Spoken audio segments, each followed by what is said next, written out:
What is up, everyone? Movie back again with another instant episode reaction. This is going to be for Line of Duty Series 6, Episode 4. Now, what an episode it was. It really was. This was the best episode of the season so far. One of my favourite Line of Duty episodes overall, I think. There was a lot to talk about. A lot of interesting things got unfolded. Well, not full answers, but, you know, interesting facts to talk about. So I just want to put my little disclaimer in here. I have to do it every week. This is not a full breakdown of the episode. I mean, it sort of is, but it's just my quick fire thoughts. It's just finished 5 minutes ago, and I wrote down everything I seen on the episode that was worth noting down, if that makes sense.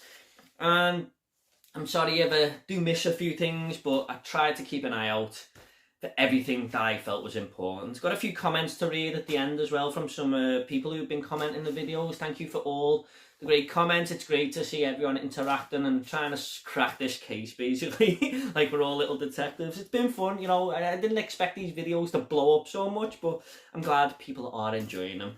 So yeah, let's just get into it. So the first, before it even started, we got violent scenes ahead and upsetting moments from that guy who narrates on the BBC. He said it last week. Well, the woman said it last week.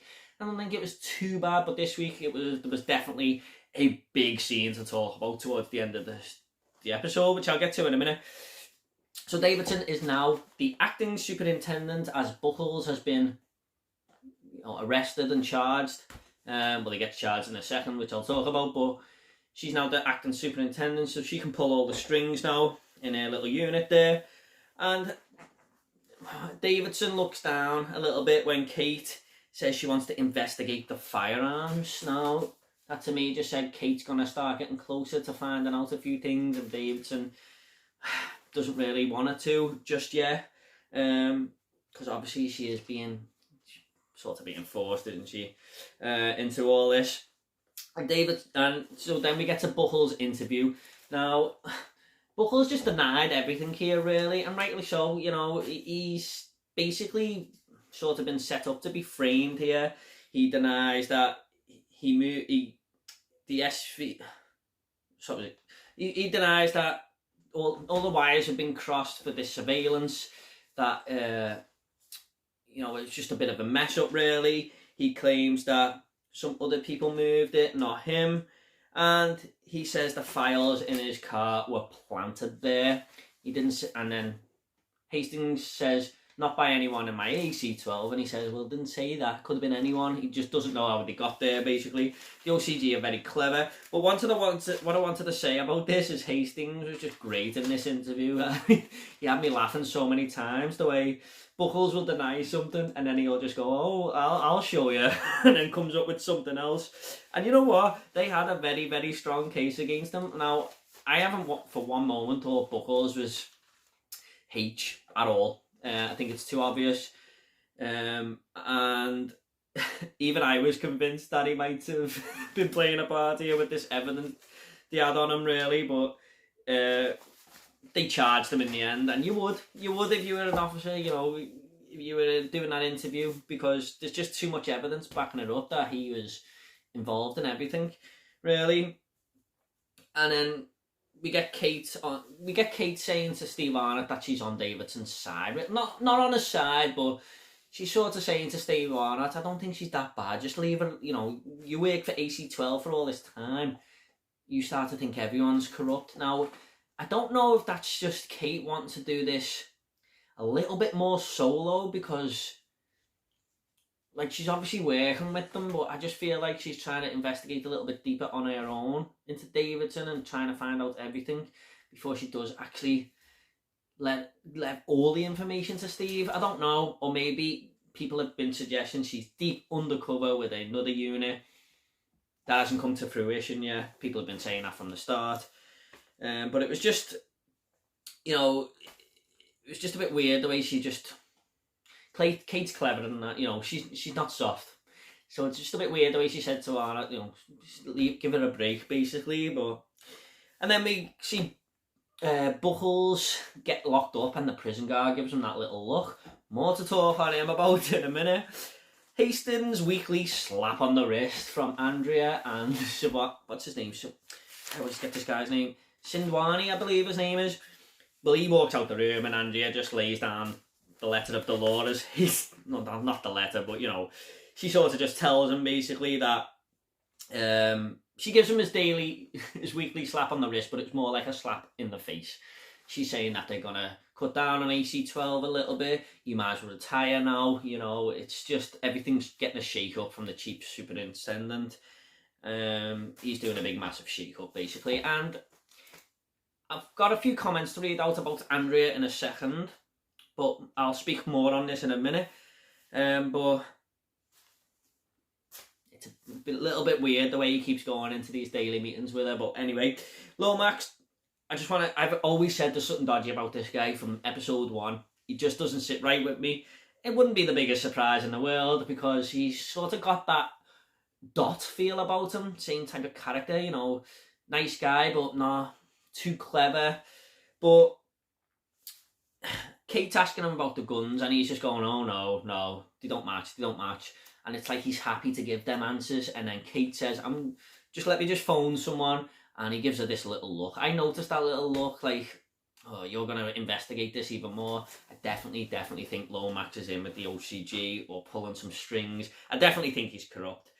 The young kid Jake gets interviewed, who looked about 10 years old, said he didn't want to touch the guns and stuff, the workshopped guns. Davidson's spying on Farida's house getting raided, and then she goes home and says, I'm finished, online to that person she was speaking to on the cliffhanger last week, and then that person just goes offline. So I think they're sort of thinking, well, what good are you to us? I think things are gonna go bad for her a little bit. Maybe in the next episode. Steve's getting messages on his machine about his health. We didn't quite get into that, but probably find out that more in the next episode. And then we get another audio clip from Gail Vella. Now this is what led to the big dramatic scene. But basically, Steve recognises the audio clip when he says, not balaclava man, balaclava men.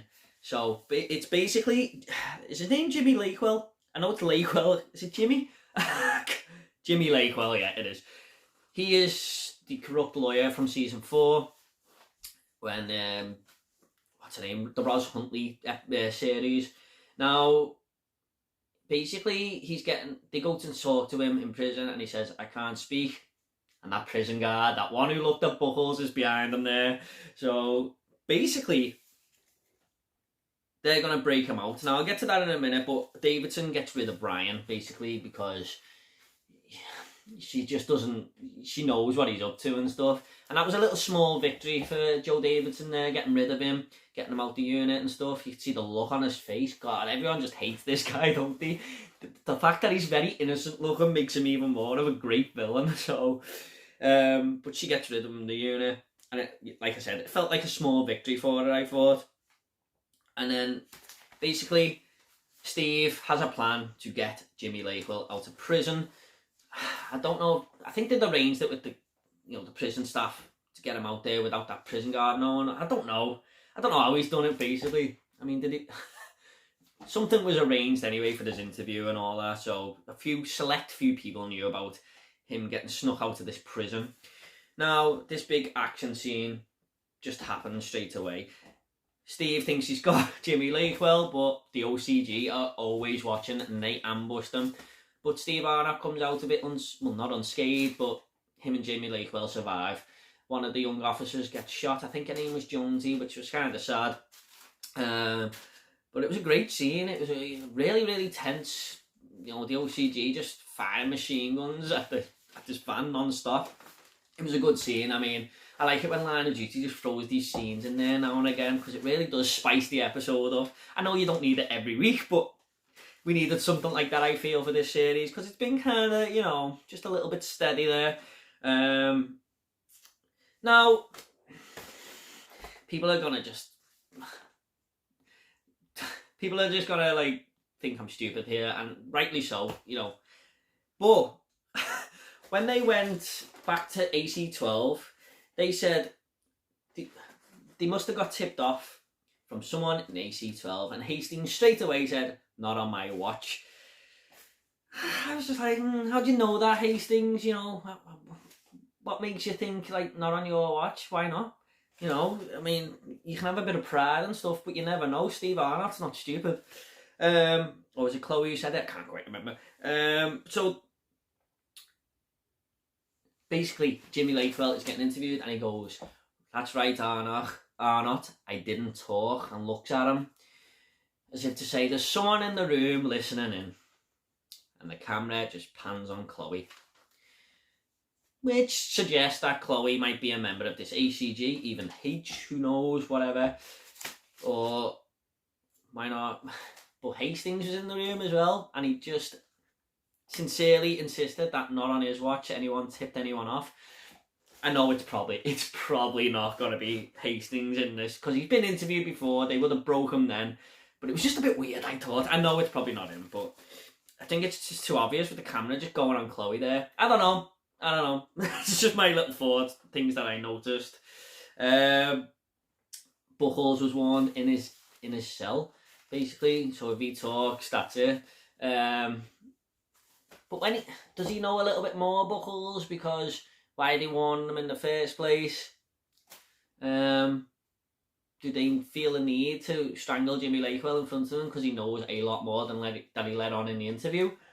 Or they just warn him for stuff that he might find out in the future? And then we find out the big cliffhanger that David's got a blood relative, and every single person that I just checked Twitter straight away has paused that screenshot there.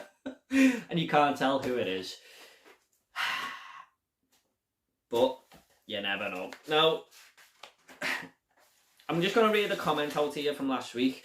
Joe Chai Orr and Ab282 both said last week that Andrea is either H or going to be involved in it. I think that's a good point, because tonight's episode furthered that evidence, the way she's sort of telling Hastings to let go and stuff. That's if Hastings has nothing to do with it, which he probably doesn't. So that sort of said to me, yeah, you know, they might be right there. Now, Private Jen says H is Sindwani, who's always in the room with Andrea. So them two probably in on something there, because he's in a powerful position and stuff. Yeah, there you go. So that might be something. And Jeroid Nehan says odds on Davidson being H, if not directing on the behalf of the real H. I don't know, you know, I just think she's getting forced into this for one reason or another. And Chubby Checker says, nice H at. Well, I had the green one on last week, Chubby Checker, but I've got a black one on today. Hopefully I won't have to wear this next week because my hair will be cut. So basically that is it. It hasn't really revealed everything, but, you know, some things to work on there. I don't know. But what do you all think of this episode? Did you enjoy it? What do you think's going on in Line of Duty up to now? I mean, I'm still scratching my head most of the time, but I really enjoyed that episode. Definitely the best one so far. I hope you all enjoyed this video, everyone. Sorry I haven't got the answers. So I seen someone on Twitter last week say, this guy is H said it all along about Steve Arnott. Nah, I'm not having that one. But then again, when you think of Jimmy Lakewell saying, I didn't speak, did I, Arnott? Was he looking at him as if to say, I've done you a favour? I don't think Steve Arnott's H at all. But weirder things have happened, haven't they? That would have to explain a hell of a lot of things. But anyway, that is my quick fire thoughts on this episode. I hope you all enjoyed the video. Don't forget, if you want to comment underneath, I'll reply to you all, I promise. And if you want to subscribe, it's up to yourself. I mostly do movie reviews on this channel and top 10s and stuff, and talk about Blu-ray collection behind me, but really enjoying the Line of Duty videos at the minute. If you don't and you're just here for the Line of Duty videos, I'll see you next Sunday. Take it all easy, guys. I'll see you all next video.